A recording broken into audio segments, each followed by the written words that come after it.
Welcome, everyone. I'm Carol Lourie, host of her Health and Spirit podcast and upcoming summit. Today, we're fortunate enough with us to have Marzi O'Brien. Marzi O'Brien is a qualified nutritional therapist graduating from CNM, the College of Naturopathic Medicine in Dublin, Ireland, and founder and owner of Can Do Nutrition. Marzi worked in the making of the Betrayal series as an ancillary agent for Dr. Tom O'Brien and for Julie Matthews in Nourishing Hope for Autism as a social media content coordinator. Her main interest is to help educate clients with creating easy-to-follow plans. She has also provided talks and workshops to make nutrition more understandable. Marzi has a strong passion for nutrition and has seen the benefits of a person knowing the right foods to eat. It can dramatically change their life, improve physical and mental health, and prevent serious future diseases. Marzi always treats a person as an individual and with unique biochemical structure, and her passion mainly is autism, food sensitivities, and autoimmune diseases. Welcome, Marzi. Welcome. So I provide smoothies for, parents with children like this, and what do you feel about that? Absolutely. Smoothies, it depends because, of course, the autism is not just like one type, of course. There's many different types. So if the digestion is really, really bad, if they don't eat pretty much anything, the best will be start with soups, with cooked vegetables first. Smoothies are great also if they drink juices, let's say. It's the perfect substitution for juices because you can just you can just throw so many different fruits and vegetables and avocado and just supply in one glass a lot of nutritional nutrients. Exactly, nutrients. Yeah, absolutely. But I think it's important, and I'm going to say this to the moms who are listening, that you do a consultation with a nutritionist to learn what smoothie protein powder you should be getting, and you don't want to make them all sweet because then they're too sugary. Absolutely. And there's other amino acids that you can put into the smoothie and digestive enzymes and probiotics. So it's not as simple as going to the health food store and just picking something off the shelf and sticking in a blender with some strawberries. It's a little more complicated than that. I use the term smoothie lightly because it's really a medical shake, right? Absolutely, yes. And it's very individualistic, let's say. Yes. There's no one for all. Like the kids, they might have different sensitivities, they might have different needs, they might have lacking different nutrients. So it's not just one, template for all. Like you say, it is a medical tool and it's very powerful and very gentle at the same time. So. And I like your concept of doing making soups for your child. And what kinds of soups would you recommend? And if you're removing, let's say you have a child that eats literally, I've had this in my practice, I'm sure you've seen this, they'll only eat carbohydrates such as crackers or bread and cheese. So if you take those two foods away and you have an autistic child who's going to have a temper tantrum, how do you work and gets hungry and starving? How do you work with that child to get him or her to start eating the soup or the medical smoothie? I mean, this is a huge transition. Huge transition, and you have to take really small steps. The main steps is basically, first of all, is improving digestion, taking care of the gut, so they can even absorb. Because at this stage, when they only are thriving on dairy and starchy foods, they don't get any nutrients, so they don't even absorb. Like the gut is, it's leaky gut, it's inflamed gut. It's not even able to absorb the nutrients. So then we can add the supplements, and the last step will be the detoxification. And many parents, they just want to jump right over to do the detoxification, which is not going to work because we have never closed the running water, right? We're just trying to wipe the floor by doing the detox, but we need to really get the body ready, strong, and being able to absorb for the next steps to be taken. So if we have a child with basically very limited diet, we need to go super slow.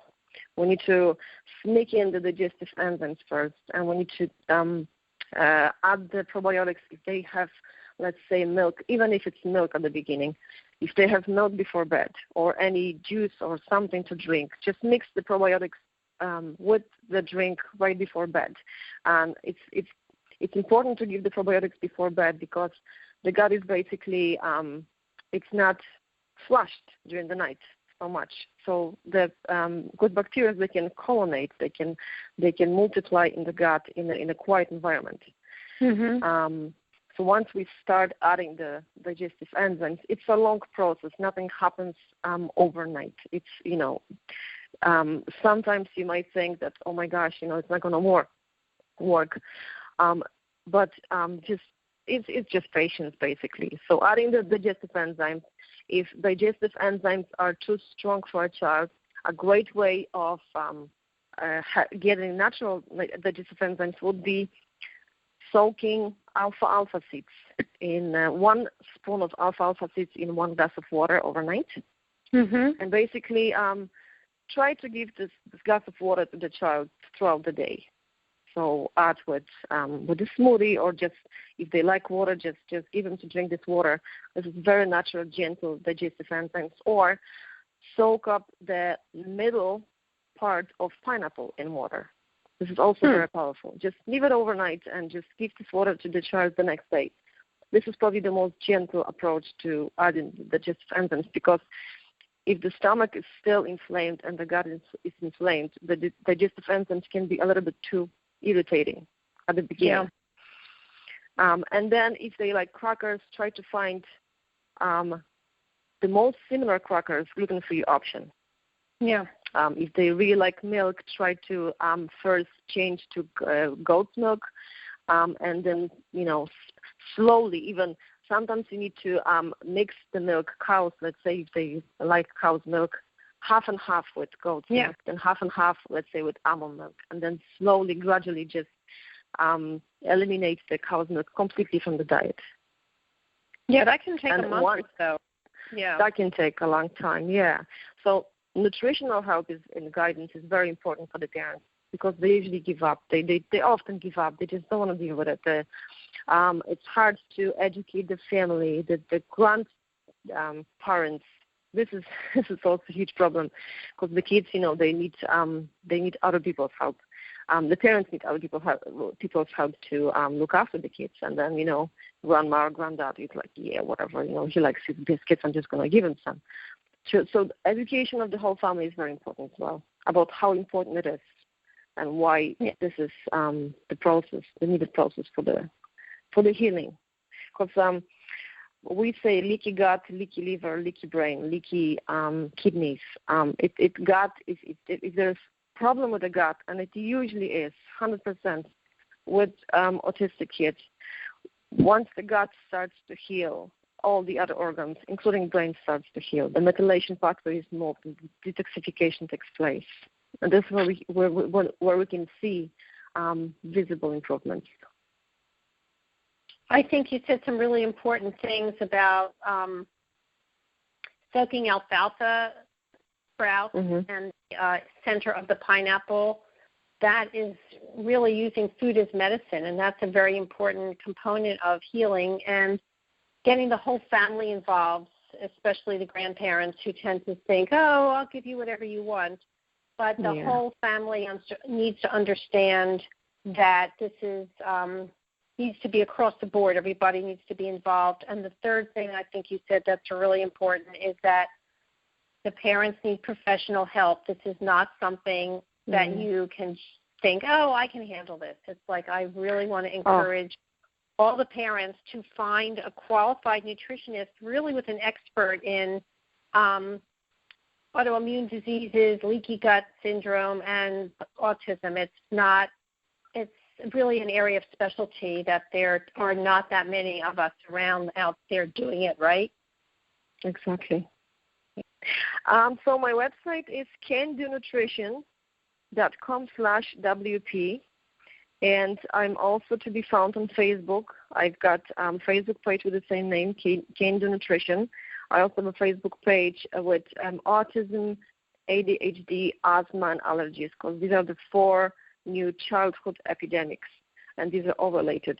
There is very rarely a child who has only autism or only ADHD or only allergies. It's usually the whole spectrum. Like it's like a web. So it's good to remember this. So yes, please find me. I'm always this is my passion. Like I don't even feel like this is my profession. This is something what I do with a huge pleasure. Wonderful. Well, thank you so much for joining us, Marzi. We're really happy to have spoken with you about this super important topic for our audience. I hope everybody has a beautiful day, and Marzi's information will be on the Summit page for people who would like to follow up. This is Carol Lourie signing off for now. It's been a wonderful opportunity to talk with Marzi, and there'll be more later, so stay tuned, everybody. Thank you so much. To better health.